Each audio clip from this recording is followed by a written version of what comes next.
Pai Hua Fofa 1 Bab 7 Hubungan antara buah karma bersama dan buah karma sendiri. Pada bab sebelumnya sudah disinggung sedikit tentang karma bersama, Kung Ye, yakni buah karma buruk yang terbentuk karena perbuatan buruk yang dilakukan oleh banyak orang secara bersamaan.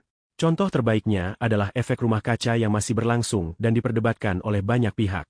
Kita tidak bisa mengatakan secara pasti bahwa satu individu atau satu kelompok orang menjadi pihak yang bertanggung jawab atas kerusakan ini, namun pada kenyataannya sebagian besar orang memiliki andil atas hal ini. Bibit karma buruk sudah tertanam, seperti asap kendaraan, asap buangan pabrik, penebangan hutan secara berlebihan, dan lain-lain. Semuanya menjadi faktor penyebab utama dari buah karma buruk ini, yang bila dinilai dari sudut pandang hukum karma dan aturan langit, maka buah-buah karma buruk akan mulai berbaris menumpuk, yang pada akhirnya akan matang sebagai balasan di kemudian hari. Setelah bibit karma buruk tertanam, dia tidak akan hanya terpendam begitu saja, melainkan membawa dampak pada keadaan lingkungan dan waktu kelangsungan hidup di dunia, semakin lama semakin menumpuk, dan sampai pada waktunya nanti akan tiba pembalasannya. Seperti yang sudah kita perhatikan sekarang ini, perubahan yang disebabkan oleh efek rumah kaca, yaitu meningkatnya suhu udara, perubahan cuaca secara drastis, mencairnya gletser, kebocoran lapisan ozon, dan sebagainya, ini karena karma buruk yang sedang terus terkumpul. Sedangkan akibat yang bisa diprediksi adalah naiknya permukaan air laut, daratan semakin sedikit, tenggelamnya kota-kota pinggir pantai, kerugian yang diakibatkan di kemudian hari pasti teramat sangat besar. Saat terjadi bencana alam berskala besar, balasan buah karma buruk ini akan mempengaruhi siapa saja? Apakah semua orang yang berada dalam bencana tersebut memang ditakdirkan untuk menerima balasan karma bersama ini? Sebenarnya, di dalam bencana seperti ini, tidak semua korban bencana memang ditakdirkan untuk mengalaminya. Banyak orang yang sebenarnya memiliki umur yang lebih panjang, dan bisa menikmati lebih banyak pahala, atau karma buruk yang seharusnya dijalani masih belum usai di dunia ini.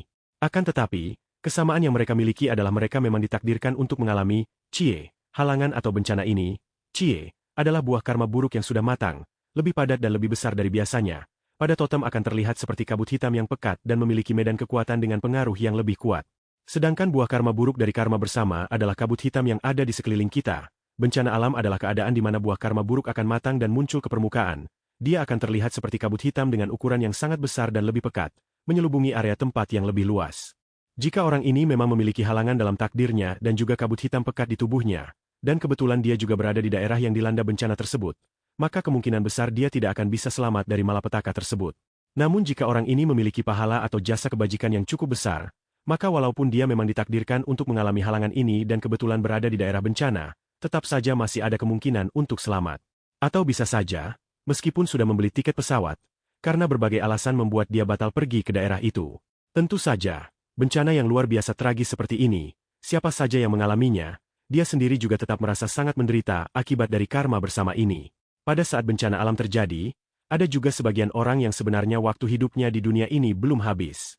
Walaupun seharusnya dia bisa melewati rintangan ini dalam takdirnya, tetapi karena dia terkena pengaruh kuat dari karma bersama, dia tetap tidak bisa selamat.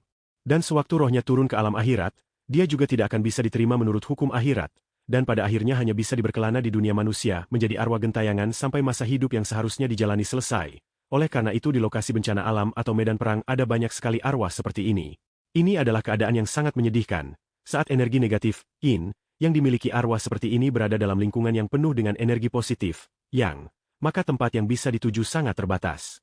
Selain itu energi dari arwah ini sendiri akan terus melemah, meskipun sampai pada saatnya, dia tetap bisa diterima oleh alam akhirat. Namun energi arwah ini sudah menjadi sangat lemah.